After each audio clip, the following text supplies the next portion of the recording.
लाडक्या बहिणींना सांभाळून जो काय आम्हाला निधी दिला जाणार आहे तो आम्ही समजून घ्यायला पाहिजे। कारण लाडक्या बहिणीला यातनंच आमच्याकडे निधी दिला आहे। लाडक्या बहिणींमुळे अडचणीत आलो नाही आहे। विकास कामाला थोडं पाठीपुढे होतंय, त्याचं आम्ही पण समजून घ्यायला पाहिजे आणि जनतेने पण समजून घ्यायला पाहिजे।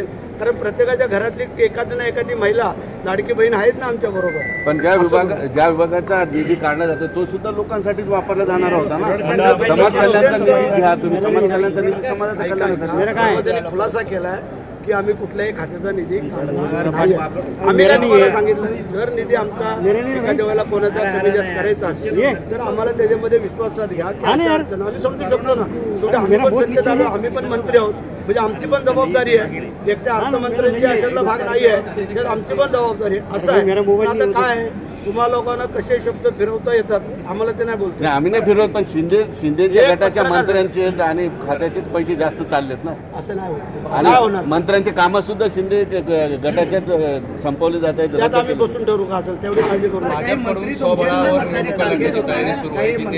तुमचे सातत्याने टार्गेट होत आहे संजय शिरसाट, संजय राठोड आणि जे टार्गेट होणारे मंत्री ते सुद्धा शिवसेनेचेच आहे। सर जे काम करतात ते टार्गेट होतं। जर काही कामं ठोस पद्धतीने करणार असतील तर काय अडचण नाही ना, आणि ठीक आहे ना, थोडं 19-20 आम्ही समजून घेतो ना। पण भ्रष्टाचाराचे आरोप झाल्यावर चौकशी करण्यात अवघड आहे। नाही, भ्रष्टाचाराचे जर आरोप कोणावरती असे होत असतील त्यांनी देखील चौकशी करावी, त्याला आम्ही सामोरं जाऊ, त्याबद्दल काही दुमत असण्याचं कारण नाही। लोक कामाच्या संदर्भात बोलताय। भाषणामध्ये असं बोलले की पुढच्या गाडीत आम्ही होतो मात्र आम्हाला मंत्रीपद दिलं गेलं नाही, मागच्या गाडीतून आलेले होते त्यांना मंत्रीपद उठावा दरम्यान झालं नाही, जुनं झालं ते। आता बोलले म्हणजे वस्तुस्थिती आम्ही काय नाही, खंत बिंत नाही, आम्ही वस्तुस्थिती काय सांगितली की जे साहेबांच्या सोबत आम्ही सर्व बरोबर होतो आणि त्यावेळेला काही वेळेला ज्यावेळेला आमचा नेता संभ्रमात आहे त्यावेळेला आम्ही नाही समजून घ्यायचो तर कोणी समजून, म्हणून आम्ही थांबलो होतो। आम्ही स्वतःच सांगितलं ना की आम्हाला साहेब नाही बोलले तुम्ही थांबताय का। जेव्हा साहेबांनी आम्हाला विचारलं शेट आपण काय करायचं, ज्यावेळेला अशा काही गोष्टी जर आमच्यासारखा मावळा जर नाही समजू शकत तर आम्ही कसले शिवाजी महाराजांचे अडचण आहे निधीची, मात्र त्यामधून आम्ही बाहेर निघू आता बोलले कसं निधीचे असा बहिणीमुळे अडचण आहे का। कारण ज्यावेळेला निवडणुकीला आम्ही शब्द दिलेले आहे त्या शब्दाची आता पूर्तता करणं आमचंही काम आहे, कर्तव्य आहे।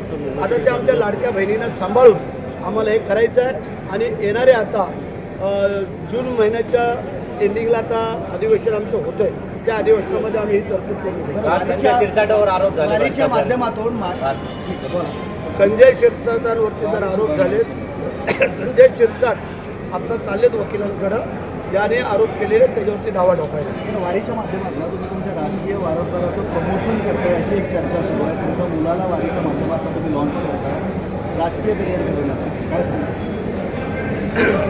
असं नाही आहे, काय आहे, जो युवा वर्ग आणि आमच्या मतदारसंघातले लोक होते त्याच्यामुळे त्यांची जी काही फील्ड होती, टीम होती, ज्या लोकांना जवळजवळ काल 2,500 लोकांना आम्ही वारी घडवली, तर ते घडवत असताना त्यांच्याबरोबरच्या मित्रमंडळींनी त्यांना बोलवलं होतं। चांगलं वाईट काय त्याच्यामध्ये, पांडुरंगाचं दर्शन झालं, रुक्मिणी मातेचं दर्शन झालं, लोकांचं दर्शन झालं, लोकांनाही कळलं की बरेचसे जे काम करतात त्यांच्या पावलावर पाऊल टाकून जर त्यांचा मुलगा काम करत असेल त्यात चुकीचं आहे। पांडुरंगाच्या आशीर्वादाला लॉन्चिंग तर नाही ना? होईल ते बी पांडुरंगाला पण समजतंय की बाबा आपला भक्त कसा आहे आणि काय आहे। जर आम्ही निस्वार्थी काम करत असेल तर पांडुरंग आमच्याकडे पालकमंत्री पदाचा तिढा तो पण सुटेल। पांडुरंगाचा तो काय गणित आहे तो ईश्वर सोडवतोय आणि मला वाटतं लवकर सुटेल। आपण पालकमंत्री म्हणून समोर येणार काही दिवसात। चलो सरपंच परिषद झाली श्रेय कोणाला देतात? परिषद झाली